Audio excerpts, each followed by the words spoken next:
Hello everyone, welcome to the GATE excellence. I am Dixit.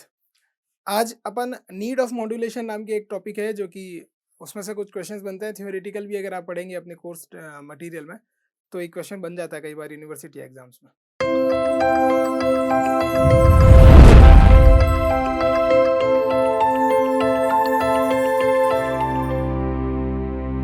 तो उसको देखते हैं, फिर अपन मॉड्यूलेशन वाली सीरीज को कंटिन्यू करेंगे, राइट?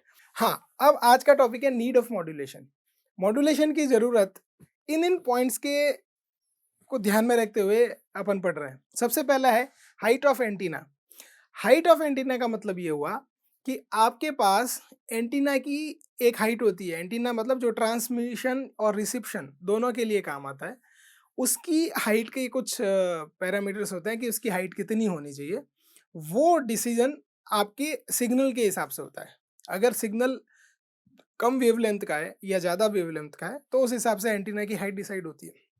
तो मॉड्यूलेशन होने पर हाइट ऑफ एंटीना कैसे अफेक्ट होगी वो भी देखेंगे। तो फर्स्ट इसकी नीड है हाइट ऑफ एंटीना। सेकंड है इंटरफेरेंस रिमूवल, यानी एक जैसे सिग्नल अगर आपके पास जा रहे हैं और मॉड्यूलेशन नहीं है तो इंटरफेरेंस होगा, उसको रिमूव करने के लिए भी मॉड्यूलेशन की जरूरत पड़ती है। Then noise reduction. नॉइस का मतलब अनवांटेड नॉइस, अनवांटेड सिग्नल। वो जैसे ही आपके सिग्नल में ऐड हो जाते हैं अगर चैनल में है या कहीं पर भी, तो आपकी सिग्नल को आपको नुकसान पहुंचाएंगे सिग्नल को। और सिग्नल जब रिसीवर में जाएगा, रिसीव्ड होगा, तो उसके पास वो इन्फॉर्मेशन नहीं रहेगी जो आपने एग्जैक्टली भेजी। हो सकता है उसमें कुछ चेंजेस हो जाए, उसको भी रिमूव करने के लिए एक अच्छा हथियार अपने पास है जिसको अपन मॉड्यूलेशन कहते हैं। Then enhancing the strength of the signal. जैसे मैंने आपको बताया कैरियर सिग्नल की फ्रीक्वेंसी ज़्यादा होती है, यानी वो हायर होता है सारे पैरामीटर्स में, यानी पावर के बेस में भी ले लीजिए, फ्रीक्वेंसी तो मैंने बताई दी। तो स्ट्रेंथ ऑफ द सिग्नल मतलब जो तुमने इन्फॉर्मेशन जनरेट की, उसके पास तो इतनी कैपेबिलिटी थी नहीं कि वो पहुंच जाए डायरेक्ट, तो उसको स्ट्रेंथ देना मतलब उसकी जो पावर इंक्रीज करना, वो भी मॉड्यूलेशन से होता है। तो ये भी एक अच्छा पॉइंट है कि मॉड्यूलेशन की जरूरत क्यों। देन लास्ट पॉइंट इज, यहाँ से शुरू करें। Then last point is effective power of antenna. Antenna की इफेक्टिव पावर में भी मॉड्यूलेशन मदद करता है। ये सारे पॉइंट्स थे नीड ऑफ मॉड्यूलेशन के। अपन एक एक करके इसको देखते हैं। फर्स्ट है अपनी हाइट ऑफ एंटीना। अब देखिए, आपने एक एंटीना लगा के रखा है। अब एंटीना की हाइट होती है, आप लोगों ने देखा होगा, वो पर्टिकुलर लेंथ पे होता है, काफ़ी ऊंचे ऊंचे होता है। और इसकी क्या है कि इतने पर्टिकुलर डिस्टेंस पे हो तो ये वाली हाइट चाहिए, यानी कुछ ना कुछ तो हाइट के साथ और इस लेंथ के साथ, मतलब जो एंटीना की लेंथ होती है या हाइट होती है उसकी, और वेव लेंथ यानी जो सिग्नल ट्रांसमिटर उसके साथ कोई रिलेशन तो है, वो अपन देख रहे हैं। फर्स्ट क्या होता है, जैसे ही आप किसी कम्युनिकेशन को अचीव करने के लिए चैनल, मैंने आपको बताया थे वायरलेस और वायर्ड। तो वायर्ड है तब तो ठीक नहीं, आप कितना ही लंबा तार बिछाओ, ठीक है, उसमें भी एक पावर डिग्रेडेशन की समस्या तो आएगी। लेकिन अभी एंटीना की जब जरूरत बात कर रहे हैं तो मान के चलिए वहाँ पे वो ट्रांसमिशन जो मीडियम है, वो चैनल है, वो फ्री स्पेस है, यानी आपने उसको फ्री स्पेस में भेजा है किसी सिग्नल को वाया एंटीना। तो जब ट्रांसमिटिंग मीडियम चैनल जो जिसको अपन बोलते हैं वो फ्री स्पेस है, तब एंटीना यूज आएगा ट्रांसमिशन और रिसेप्शन के लिए। So for the effective radiation, मतलब उस ट्रांसमीटर एंटीना से या रिसीवर एंटीना पर इफेक्टिव वर्क हो, यानी इफेक्टिव ट्रांस रेडिएशन हो और रिसेप्शन हो, the antennas transmitting and receivers must have the length comparable to a quarter wavelength of the frequency use. यानी एल जो होता है वो इसके बराबर होना चाहिए λ/4। ये अंडरलाइन वाली जो बात है इसको ध्यान से देखिए जा। The length comparable to a quarter wave length of the frequency use. Frequency मतलब जो सिग्नल की फ्रीक्वेंसी जो आपने भेजी है। तो ये λ/4 ये एक फॉर्मूला है किसको डिसाइड करने का, एंटीना की लेंथ को। अब इन्होंने एग्जांपल देके समझा दिया। In AM system, amplitude modulation system अगर मान लो आप यूज ले रहे हैं, तो maximum audio frequency transmission of the radio station is 5 kilohertz. तो 5 किलोहर्ट्ज की फ्रीक्वेंसी आपने ट्रांसमिट करी, ओके। अब जो सिग्नल ट्रांसमिट हुआ विदाउट मॉड्यूलेशन, आपने कहा कि सर मैं मॉड्यूलेशन करूंगा नहीं, इतनी पावर दे दूंगा सिग्नल में, ठीक है कोई बात नहीं। तो पहले अपन एंटीना की लेंथ डिसाइड कर देते हैं, एंटीना कितना हाइट पे चाहिएगा अगर आपने कोई तरह का मॉड्यूलेशन यूज नहीं किया तो, ठीक। तो अपन देखते हैं, तो L इजिकल्स टू λ/4, ये अपना फॉर्मूला हो गया एल डिसाइड करने के लिए। लेमडा होता है c/f, लेमडा किसी भी सिग्नल की wavelength, c is nothing but your speed of light and f is your frequency signal की, ये मैंने वैसे लिखा है speed of the light and f is equal to frequency of signal जो आप भेज रहे हैं। तो L is equal to c/4f हो गया, okay. c is equal to nothing but 3 × 10⁸ divide by 4 times f तुम्हारे पास कितना आ गया 5 किलो हर्ट्ज, तो रख दिया आपने 5 किलो के लिए 10⁻3। जब आप इसको निकालेंगे तो L आई तुम्हारे पास 5 किलोमीटर, इसको सॉल्व करेंगे L इज इक्वल टू λ/4 को, तो 5 किलोमीटर लंबा एंटीना अगर आप लगाएं और आप मॉड्यूलेशन यूज नहीं करें तो ठीक है आप ट्रांसमिट कर सकते हैं। अब आप खुद सोचिए 5 किलोमीटर लंबा एंटीना, अगर आपके पास हॉरिजॉन्टल एंटीना बनाना हो तो भी 5 किलोमीटर बहुत बड़ी डिस्टेंस हो जाती है, यहाँ तो वर्टिकल खड़ा करना है। तो L is equal to 5 kilometre जब आप 5 किलो हर्ट्ज का सिग्नल यूज कर रहे हैं विदाउट मॉड्यूलेशन। अब ये तो बात हो गई कि बहुत ज़्यादा लंबा एंटीना चाहिएगा, लेकिन अगर मैं इसको फ्रीक्वेंसी 3 मेगाहर्ट्ज ले लूँ, यानी 5 किलो हर्ट्ज की जगह 3 मेगाहर्ट्ज लूँ, तो देखो क्या फ़र्क पड़ता है। यानी ये 3 मेगाहर्ट्ज कैसा आएगा, ए में तो हाईएस्ट 5 किलो हर्ट्ज चली गई, कैरियर सिग्नल अप्लाई करने पर यानी मॉड्यूलेशन करने पर जो सिग्नल बन गया वो बन गया अपने पास 5 किलो हर्ट्ज का, सॉरी 3 मेगाहर्ट्ज का। तो 5 किलो हर्ट्ज का जो सिग्नल था वो 3 मेगाहर्ट्ज पे इम्पोज होके ट्रांसमिट हो रहा है।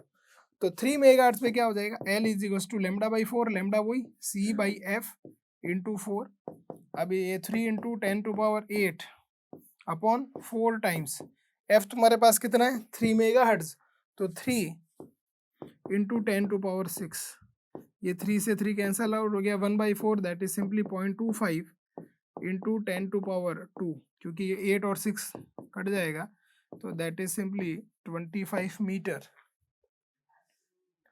तो 25 मीटर ये तो फिजिबल है, बना सकता है, और 5 किलोमीटर दोनों में से आप डिसाइड कर लीजिए। मॉड्यूलेशन करके 5 किलो हर्ट्ज को 3 मेगा हर्ट्ज वाले सिग्नल बना के भेज दिया तो 25 मीटर की लेंथ चाहिएगी, और बिना मॉड्यूलेशन के आप भेजना चाहें तो 5 किलोमीटर। तो ये एक सबसे बड़ा फैक्टर है कि हाइट ऑफ द एंटीना कम हो जाती है, रिड्यूस हो जाती है जितनी ज़्यादा फ्रीक्वेंसी होती है सिग्नल की, जिस सिग्नल को आपको भेजना है। ठीक, second point is interference removal. Interference का मतलब मैंने आपको बताया, जैसे दो सिग्नल चल रहे हैं उनके बीच में वो दोनों एक दूसरे के ऊपर ओवरलैप हो गए, मान लीजिए ये दो सिग्नल है और दूसरा सिग्नल भी सेम टाइप का है, लेकिन चूंकि ये दोनों सेम रेंज में लाई करते हैं तो इंटरफेरेंस के चांसेस होता है। तो रेंज ऑफ ऑडियो सिग्नल होती है 20 हर्ट्ज टू 20 किलोहर्ट्ज।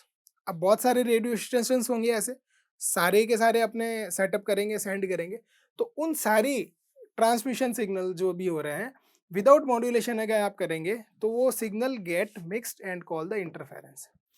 जैसे विदाउट मॉड्यूलेशन भेज रहा हूँ तो जैसे मैंने एक स्पीच सिग्नल जनरेट किया तो वो लाई तो इसी में करेगा ना 20 हर्ट्ज टू 20 किलो हर्ट्ज, किसी दूसरे ने भी सेम वॉइस में जनरेट किया तो दोनों की सेम रेंज हो गई। ठीक, यानी दोनों की सेम फ्रीक्वेंसी होगी एक तरह से। जैसे फॉर एग्जांपल मैं जनरेट कर रहा हूँ एक सिग्नल और स्पीच सिग्नल, कोई दूसरा बंदा भी सिग्नल जनरेट करता है, दोनों सिग्नल्स सेम फ्रीक्वेंसी के होते हैं क्योंकि ऑडियो सिग्नल है दोनों। अब मैं विदाउट मॉड्यूलेशन भेजूंगा तो मेरा कैरियर सिग्नल है ही नहीं, तो पता ही नहीं चलेगा रिसीवर साइड को कि कौन सा वाला रिसीव कर रहा है।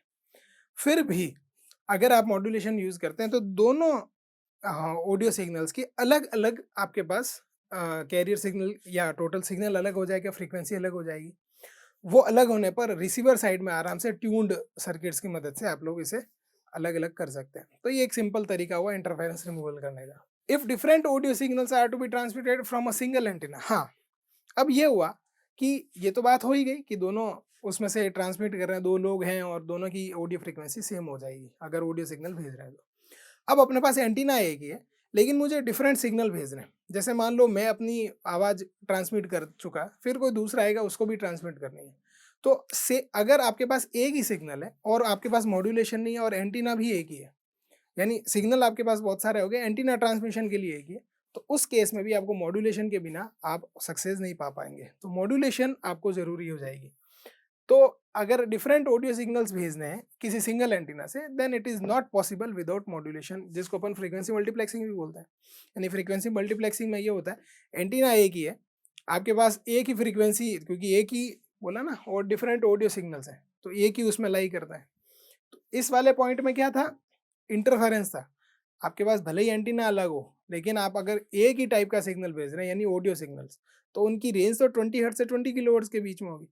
वो तो उसका भले ही एंटीना दूसरा हो, लेकिन आगे जाके वो मिक्स होने ही होना है, क्योंकि उनकी रेंज सेम है, कोई तरह की उसमें चेंजेस हुई नहीं, कैरियर सिग्नल है ही नहीं। और ये वाला पॉइंट कह रहा है कि आपके पास एंटीना एक ही है और डिफरेंट ऑडियो सिग्नल्स भेज रहे हैं, तो यानी फ्रीक्वेंसी मल्टीप्लेक्सिंग कर रहे हैं, तब भी विदाउट मॉड्यूलेशन आप सक्सेस नहीं पा पाएंगे। Then third point is reduction of noise. आपको ये तो पता ही है ना, नॉइस एक अनवांटेड सिग्नल है और आप इसको कंप्लीटली रिमूव कर भी नहीं सकते। तो ऑल दो अपन कंप्लीटली रिमूव नहीं कर सकते, लेकिन अगर मॉड्यूलेशन करेंगे तो ये वाला भी काइंड ऑफ नॉइस ही हुआ, इंटरफेरेंस। तो एक अप टू कंसिडरेबल लिमिट तक आप इसे एलिमिनेट कर सकते हैं। तो रिडक्शन ऑफ नॉइस के लिए भी मॉड्यूलेशन एक अपना अच्छा हथियार है। Then strength of the signal.